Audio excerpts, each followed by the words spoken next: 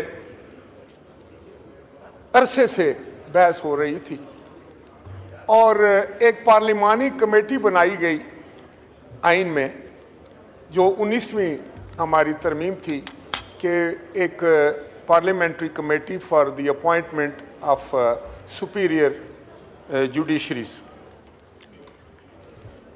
मैं उसका मेंबर रहा हूं जनाब स्पीकर। उसका काम एक पोस्ट ऑफिस का था, डाकखाने से ज़्यादा उसकी कोई हैसियत नहीं थी, ना तो आप उस पर कोई किसी को रोक सकते थे जो भी। और उसका मैं ख्वाजा आसिफ साहब तशरीफ़ फरमा हैं, तो मैं इनकी इंफॉर्मेशन के लिए कि एक पेशावर हाई कोर्ट के एक जज साहब की अपॉइंटमेंट का केस आया, तो जो पार्लिमानी कमेटी थी इन्होंने मुतफ़िका तौर पर यह फ़ैसला किया।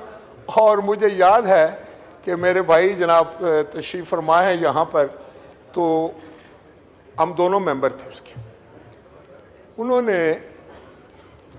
हमने उस जज को रोक लिया। चीफ जस्टिस के वो रिकमेंडी थे पेशावर हाई कोर्ट ने, उन्होंने एक पिटीशन करके तो पूरी कमेटी को नोटिस भेज दिया कि आप अपना सारा रिकॉर्ड लेकर हमारे पास आ जाए। बहरहाल हम तो नहीं गए और हमने कहा कि नहीं, और क्योंकि कमेटी ने फैसला किया कि हम अपना रिकॉर्ड नहीं देंगे, हमारा इन कैमरा होता है और जो भी कमेंट्स होते हैं। लेकिन ये हैसियत पार्लिमान की, पार्लिमानी कमेटी जो होती है, इट इज़ ए पार्लियामेंट। तो पार्लिमानी कमेटी और पार्लिमान की ये हैसियत यहाँ से इतनी इस हद तक कमज़ोर कर दी गई थी। तो किसी ने फिर सच कहा था कि जुडिशरी इज़ बाय द जजेस, फॉर द जजेस एंड ऑफ द जजेस।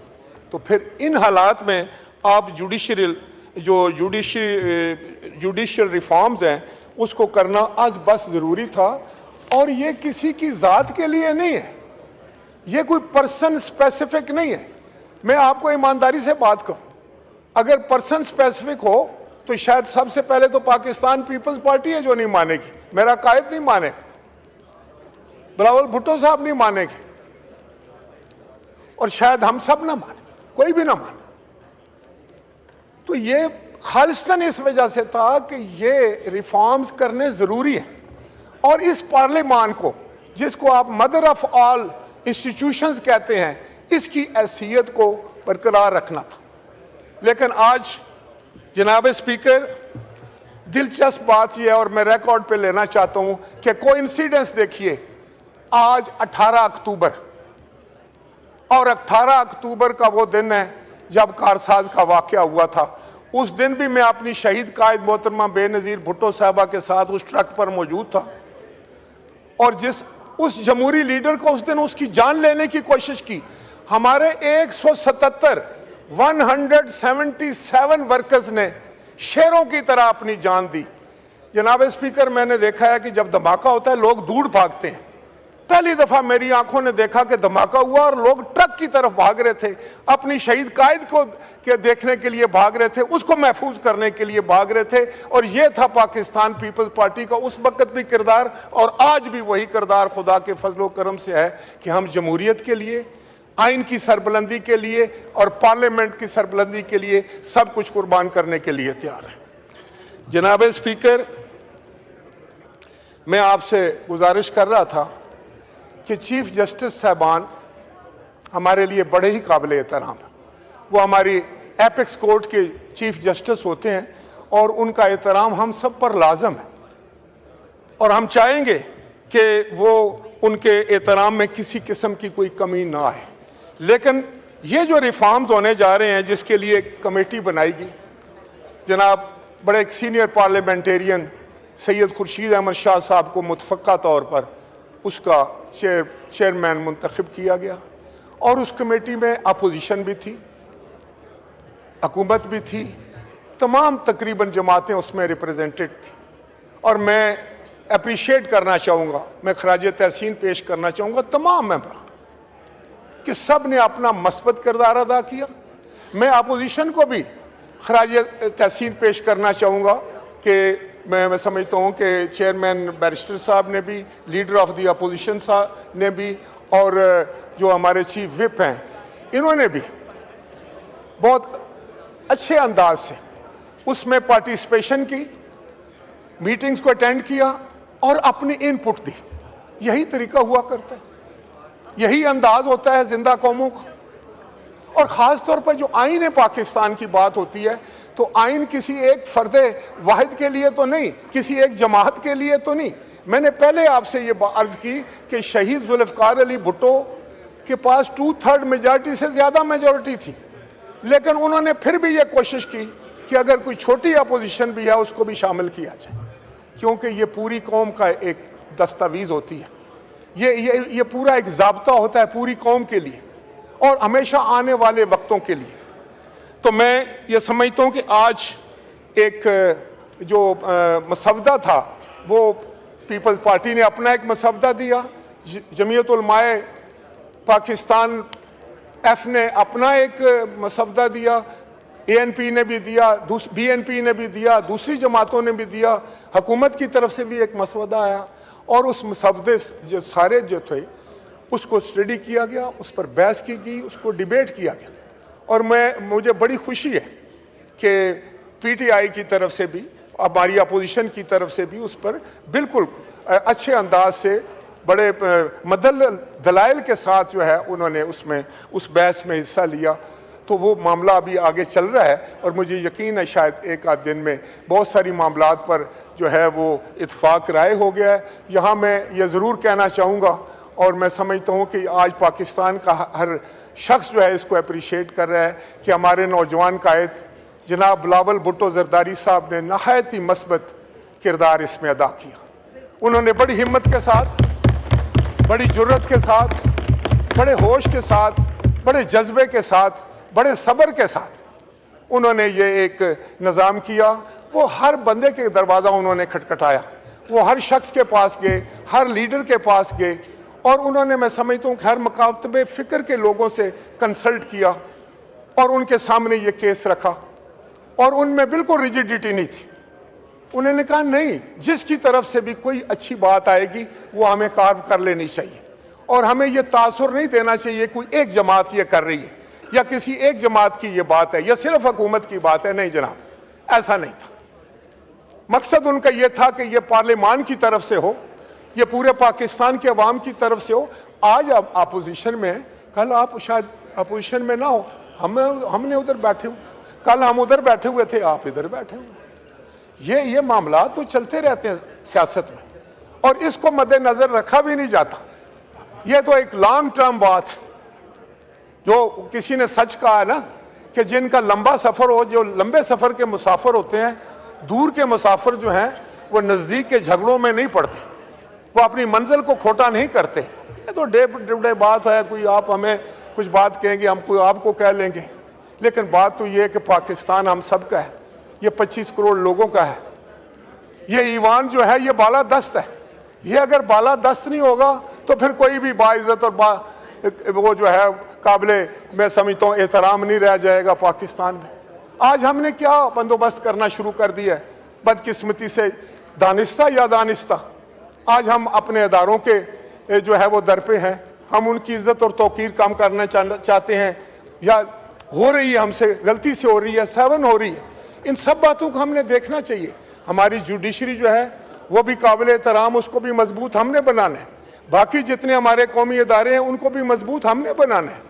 और लेकिन ये जो पार्लिमान है, यहीं से सारे सूते फूटने, यहीं से आइन ने बनना है, यहीं से कानून ने वज़ा होना है, यहीं से सारा कुछ निकलेगा, यहीं से वजीर आजम निकलते हैं, यहीं से लीडर ऑफ द अपोजिशन निकलते हैं, यही वो मंबन है, यहीं से वजीर बनते हैं। कोई और मकाम तो नहीं है, कोई और जगह तो नहीं है। यहीं पाकिस्तान के 25 करोड़ लोगों की सोच होगी, दिस वे और दैट वे, डिवाइड की उस तरफ या डिवाइड की इस तरफ। मैं समझता हूं कि ये इसको हमने बड़ा रिलीजियसली लेना चाहिए।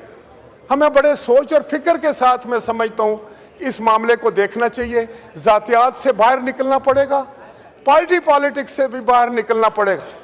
जैसे मैंने गुजारिश किया था, आज वो हालात नहीं है, आप एक दूसरे के या हमारे इतने मुखालिफ नहीं है जितने हम और PMLN थे जिस वक्त चार्टर ऑफ डेमोक्रेसी हो रहा था।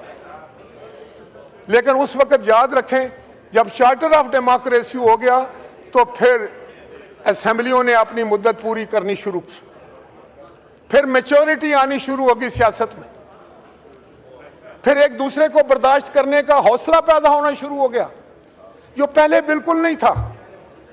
हम एक दूसरे को देखकर जो था हमारा पारा उबल जाता था, हम गुस्से में आ जाते थे, हम कांपने लग जाते थे गुस्से में एक दूसरे के सामने आते हुए। हाथ में लाना तो बाद की बात है, लेकिन रवादारी की जरूरत है। इस मुल्क को प्यार की जरूरत है, इस मुल्क को मोहब्बत की जरूरत है, इस मुल्क को इस्तकामत की जरूरत है। इस मुल्क को हमारी एक दूसरे से जो रिश्ता है वो ऐसा होना चाहिए कि हम अपोजिशन करें। अपोजिशन का काम ही तनकीद करना है। जब लीडर ऑफ द अपोजिशन सख्त तकरीर करते हो तो ये उनका हक है, क्यों ना करें, वो उनको करनी चाहिए। लेकिन लीडर ऑफ द अपोजिशन को मैं ये भी बता दूं, एग्जैक्टली आपकी सीट पर शहबाज शरीफ साहब खड़े थे और कोई बात हो रही थी कि हिंदुस्तान में जो कश्मीर की हमारे मुसलमान सियासतदान हैं उनको, उनके ऊपर बड़े जुल्म के पहाड़ तोड़े जा रहे थे। तो उस वक्त के वजीर आजम, आपके जो लीडर हैं, उन्होंने फरमाया कि कश्मीर के मुसलमानों को दीवार से लगा दिया गया है। तो शहबाज शरीफ साहब ने खड़े होकर कहा, वो तो दीवार से लगा दिया गया है, आपने हमें दीवार में चुन दिया है। ये हालात थे उस वक्त भी। लेकिन मैं समझता हूँ कि आज जो माजी गुजर गया उससे तो सबक लेना है, वो सबक लेकर हमने आगे निकलना है। आज 18 अक्टूबर है। 18 अक्टूबर को एक बहुत बड़ा सानिया हुआ इस मुल्क में। 177 हमारे वर्कर्स की मैयतें पहचानी नहीं गई, वो जाकर गड़ी खुदा बख्श अपनी कायद के मज़ार के जेर साया जो है वो दफन हुए। ये बड़ी कुर्बानियां हुई हैं जमहूरियत के लिए। हमने तो एक आग और खून का दरिया देखा है जिससे हम लोग गुजर कर आए। हमने वो भी देखा है कि किस तरीके से कोड़े बरसते हैं, किस तरीके से लोगों के घरों को तबाह किया जाता है, किस तरह से लोग अपने आप को आग लगाते हैं, किस तरह से किले से चीखें बुलंद होती हैं, किस तरह लोगों के बच्चे जो थे वो यतीम होते थे, किस तरह लोगों को फांसी पर लटकाया जाता था। ये सब चीज़ें हम देख कर आए। अब हम चाहेंगे, शायद मैं ज़ाती तौर पे इसलिए कि एक लंबा सफ़र था जो तय करके यहाँ तक पहुँचा हूँ, मैं चाहूँगा कि अब इस मुल्क में आशती हो, अमन हो। इस मुल्क में मोहब्बत और प्यार हो, इस मुल्क में एक ऐसी सियासत हो जिसमें एक दूसरे की इज्जत और तकरीम हो, इसका मुंह ना नोचा जाए, एक दूसरे का चेहरा खराब ना किया जाए, एक दूसरे के किरदार को इतना ना खराब किया जाए कि लोग नफरत करने लग गए। आज वक्त की ज़रूरत ये है। कौमें बहुत आगे जा चुकी हैं। जो हमसे बहुत बाद में आए थे लीडर ऑफ द अपोजिशन साहब, वो हमसे बहुत आगे निकल गए। आप भी जानते हैं, मैं भी जानता हूँ। अब किसकी गलती थी? मेरी थी, आपकी, इनकी, जिसकी भी थी।